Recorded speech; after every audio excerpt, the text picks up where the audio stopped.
called it his death ray. He called it by a number of different names. But in 1960, the Soviets started developing the systems of Tesla, and they have perfected not only weapon systems, but ability to control weather over North America and other countries. The United States and 10 other nations now are beginning to come up to speed with the Russians.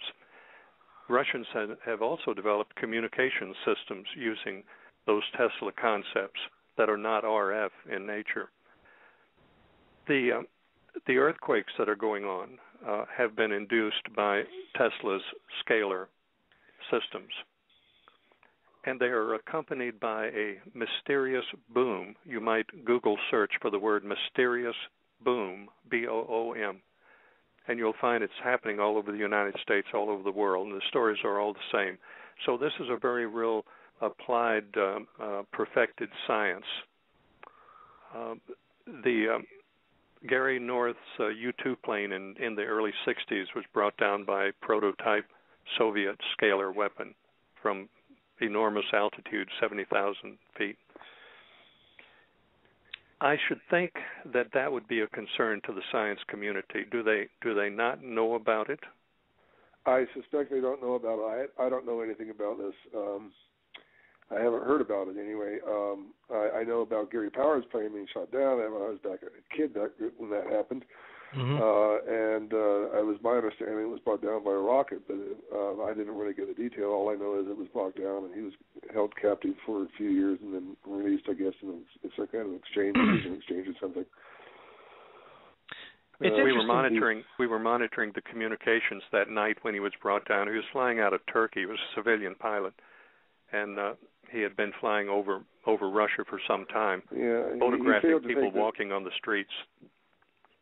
And it was it looks like a scalar weapon.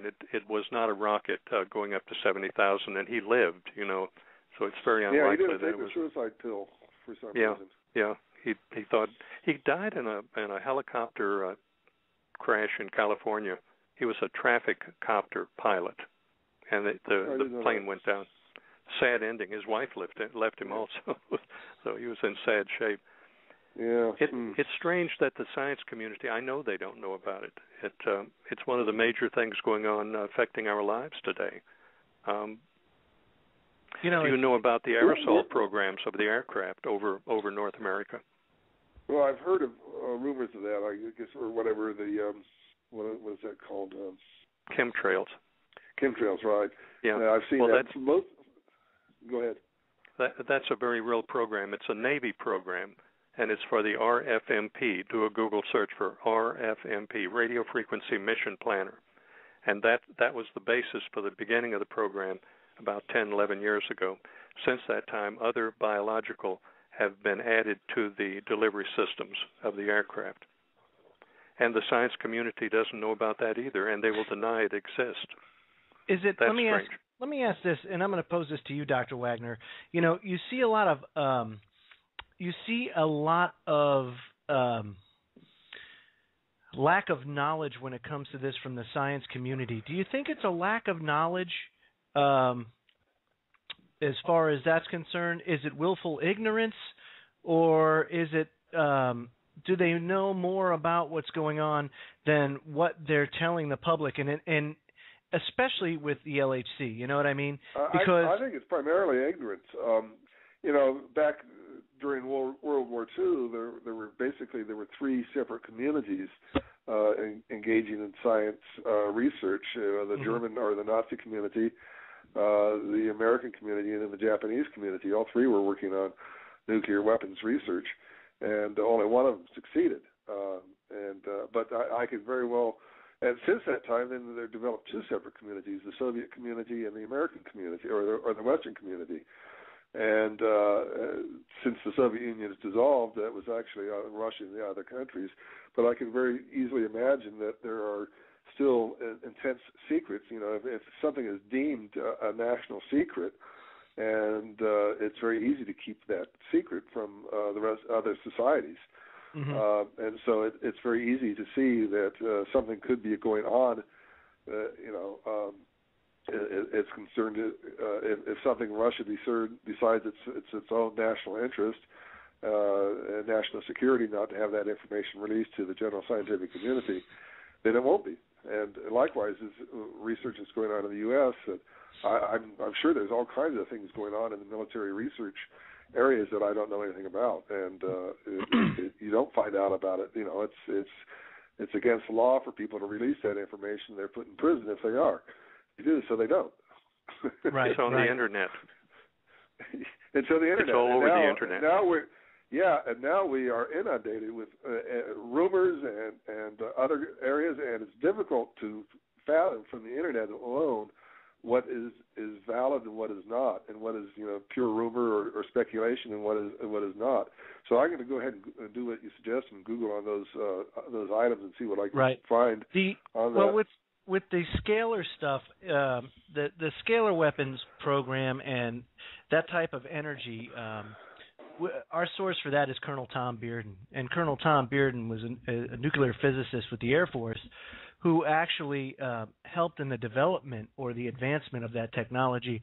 So the source there is actually pretty sound as far as that's concerned. And if you want, I can email you the link to his website and some of the information that he brings up. And he's also done some research and has some patents on the zero energy or free energy generators and things like that. He's been very involved in that type of technology.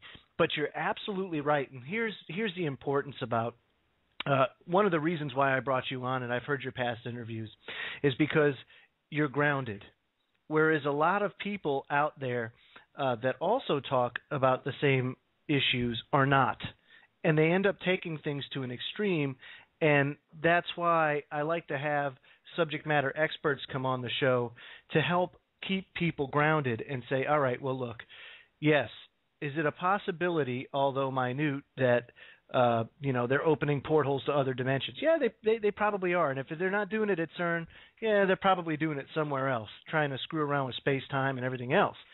But when it's like you say, the internet is full of information, both accurate and inaccurate, and it's very hard to sift through, especially if you have no frame of reference or if you're a layman on the subject, kind of like myself. So I tend to go on the conservative side and not get too freaked out until I can talk to somebody or a couple of people to corroborate what I'm hearing. And, I recommend that to the audience too, folks. The best thing to do is keep yourself grounded. Is there more to the story? Absolutely. We all know that. But I guess the important thing is don't get too freaked out, and try to maintain a level head when you think about this. Now, Doctor, the funding you say comes from the taxpayers, and we know where our officials, our non-representing representatives, where they get their money from, and who pulls their strings? They being the elite banksters, the military-industrial complex, things like that. We know that for a fact. They don't really. Oftentimes, they don't have our best interests in mind. So, with that said, what is some of the benefits that you see to this experimentation going forward? And how would it benefit them? Let me ask you that. Well, the real benefit I see from the operation of CERN is that it serves as a training ground for people who want to go there for a few years, obtain some intensive training on some very sophisticated equipment, and then go look for jobs out in market allied fields. And so it serves as an excellent training ground for people in that regard. And I think that's one of the reasons. And so do the U.S. national laboratories. Same thing. Somebody goes to Brookhaven for 3 or 4 years and then puts that in their resume. They look very good when they want to get hired by Siemens or GE or any other company that's going to be manufacturing a cyclotron, for example, for creating medical isotopes. If they could say, yeah, I've got all kinds of cyclotron experience. I was doing it with the biggest cyclotron in the world, which is what the LHC is. And so, that looks very good on a resume. And so that, to me, is one of the major reasons. And it also keeps a lot of people employed in some high-tech industries who are suppliers for CERN and our national laboratories in the U.S. and so forth. So there are all kinds of very strong positive benefits for that, which I don't necessarily want to see go away. But at the same time, I don't want to, see this risk going on that is not being discussed and is actually being hidden. When CERN goes and says, "Oh, we're not," you're being silly or foolish to say that we can make strangeness. We've been able to prove that can't happen, and then at the same time they are secretly trying to detect them, just in case they're wrong. Mm-hmm. It not only is maligning my name in the process of raising it, it's also being exceptionally deceitful, which is not a quality of endearment in my regard, anyway. Right, and somebody just brought up a good point in the chat room. They say the odds of winning the Powerball lottery is somewhere, like 1 trillion to 1 or whatever. I can't remember the exact odds, but case in point, somebody always wins. Exactly. And in the case of CERN, at some point we're all going to lose. You know what I mean? Right. And that was a very good point. If they're taking the risk for themselves only, I wouldn't have a problem with it. But when they start taking something where there's a risk that involves humanity, then it raises an entirely different ethical consideration, and that's exactly it.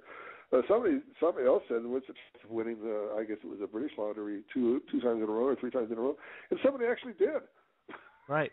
Right. And so while the odds are relatively small, the fact of the matter is they still exist. That the probability is still there, and is it really worth the risk of the other aspect is we do not have an ability to calculate what that risk is. Unlike during the nuclear weapons testing, when they said, we would have to be way off base on our nuclear cross-section for fusion interaction of the nitrogen nucleus. We've done a lot of experimental testing on that fusion reaction. We're very confident. We've got confidence limits on it and so forth. And we can calculate the chance that we're wrong and come up with a pretty good risk. It was like 1 in 100,000 or something like that. We're very low, but not zero, obviously, but still very, very low. It's the same way in which we calculate the risk of a near-Earth asteroid hitting the Earth. It's we've got this little window of opportunity where it could conceivably hit the Earth, but so far every time we've looked at these things, the risk is like 1 in 30 million or something. Very low risk, and so we don't really get too upset about it. Right. But with the CERN, there's no way to calculate that risk. We're operating beyond the realm of nature. Nature does not create these kinds of conditions where you might make strangeness, and we don't really know what all the factors would be, and so we can't calculate what that risk is.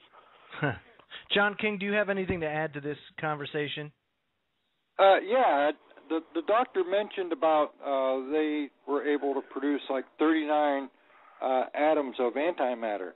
So my question to the doctor is, how far off are they in able to, say, make 1 gram or 2 grams of antimatter, and for that fact, 100 grams of antimatter to make the biggest bomb known to the universe, which would be an antimatter explosion? I was just blogging on that a couple of days ago. It's kind of an interesting little discussion. Right now, it's science fact that you can store 38 atoms for 1/3 of a second in a bottle. Okay, to get a gram of antimatter, which would be 10 to the, right now we're at say 3 times 10 to the 1 atoms, or 4 times 10 to the 1 atoms. We have to get up to 6 times 10 to the 23 atoms in order to make it a gram, which would make a pretty good explosion. I was thinking of more as a science fiction kind of in the far distant future. If you could actually get a bottle that doesn't really leak very badly, because you can have a hefty energy loss from the leak and it might cause it to explode or something. But if you could do that and then have a very controlled release, you would have a very lightweight fuel source. So then we're probably centuries off then before